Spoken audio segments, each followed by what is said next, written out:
హిందూపురంలో ఇతర రాష్ట్రాల నుంచి మద్యం దిగుమతి కాకుండా కఠిన చర్యలు తీసుకుంటామని ఎమ్మెల్యే బాలకృష్ణ అన్నారు. అక్రమ మద్యం వ్యాపారం అడ్డుకోవడానికి పోలీసులు తీవ్రంగా కృషి చేస్తున్నారని తెలిపారు. హిందూపురంలో బాలకృష్ణ కొత్త ప్రెస్ క్లబ్ భవనాన్ని ప్రారంభించారు. మరిన్ని పరిశ్రమలు తీసుకొచ్చి తన నియోజకవర్గాన్ని నంబర్ 1 గా నిలుపుతానన్నారు. హిందూపురం అభివృద్ధిపై సీఎం చంద్రబాబుతో చర్చిస్తానన్నారు.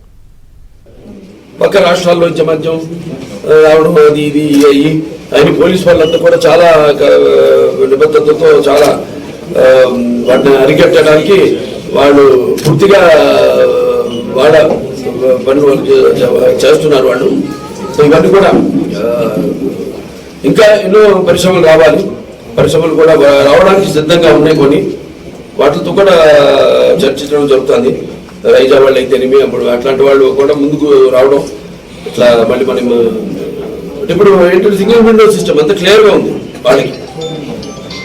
అంటే వెంటనే త్వరగతున్న ఫైల్స్ అన్ని మూవ్ అవుతాయి, శాంక్షన్ అయిపోతాయి అన్న ఒక మంచి ప్రభుత్వం. యథా రాజా తథా ప్రజా అన్నట్టు ప్రభుత్వం బాగుంటే అన్ని అభివృద్ధి త్వరగతిని జరుగుతాయి. అన్ని కూడా మనం ఆశించేది అభివృద్ధి గురించే, సంక్షేమం గురించే, ప్రజల సంక్షేమం గురించి. ఏదైతే ఈ 92 కోట్లు ఈ టౌన్ లో అప్పుడు రివర్స్ టెండరింగ్ అని మళ్ళీ పనులు ఆపేసి మొత్తం డబ్బు మళ్ళీ చేశారు. మళ్ళీ కాంట్రాక్ట్స్ కి 25% పైన ఎన్ని పనులు వాటిని నిలిపేశారు.